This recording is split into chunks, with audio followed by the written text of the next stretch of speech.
Good morning, guys. It is a beautiful Monday morning.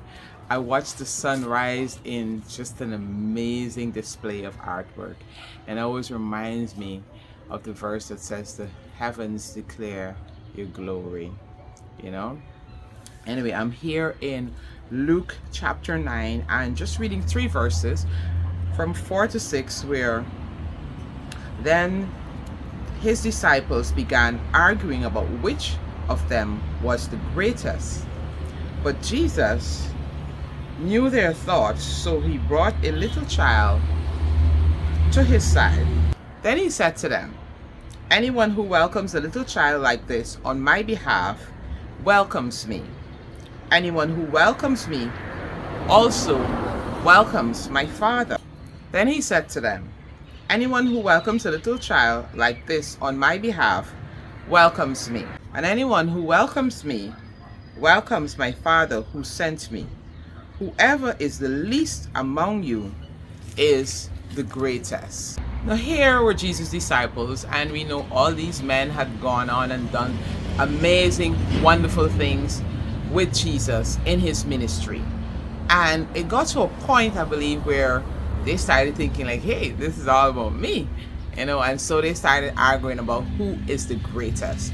And we are called to be witnesses. We are called to be light. We are called to be examples of Christ in this world. Just like he was, he was like, hey, I'm going to give you guys the same power, give you guys the same authority, allow you guys to be with me doing the same things that I do.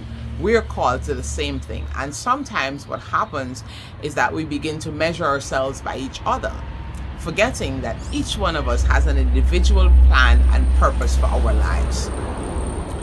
Each one of our lives, God knew from since the beginning. He knew before you formed in your mother's womb what your plan is, what the plan is for your life to really and truly shine and be its best, what giftings you need, and he placed those inside of you. And so it's not for us to be measuring ourselves by other people, but to ensure that we measure ourselves by what we do for him.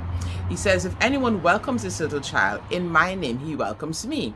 In other words, what are we doing for him? What are we doing that will bring glory and honor to his name? And anyone who welcomes me, of course, welcomes my Father who sent me.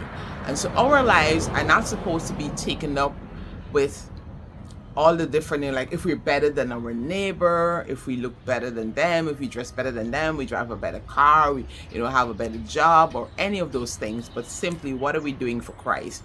And really and truly what we do for Christ don't really need a whole lot of stuff. When he sent them out, remember, he sent them out with nothing. He said, take nothing.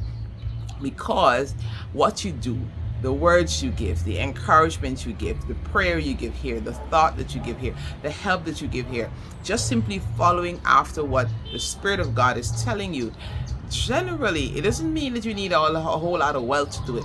There are times when he will, because you're faithful in the little, he will then begin to bless you with more so that you can continue to do what he wants. He needs this stuff passed on to these people here who are praying for help. He needs this assistance going on for this person here who's crying out to him. And so we are supposed to be measures of what we do for him. The people who do a lot for God, humbly, those are the ones who are the greatest. So let's measure ourselves as we go into this week. What are we doing for him? What is it that we're doing that we know is bringing glory and honor to his name? And it doesn't have to be for people who are going to give back to us. People, who we know for sure could come and, replace, what it is that we gave and so on and that. No, it's about what we humbly do. He said, a little child. Because children don't have jobs. Children can, give you back if you give them a sweet or some kind of help. So he ensured that he brought someone who was going to be helpless. He said, well, if you welcome this child in my name, you do it. Those who do that, those are the ones who welcome my Father. And if you welcome my Father, then of course you are really and truly a picture of my disciples. And so I want to encourage us as we go into this week, look for those opportunities to be the greatest. Look for those opportunities to spread love. Look for those opportunities to be an encouragement to someone in spite of what you're going through.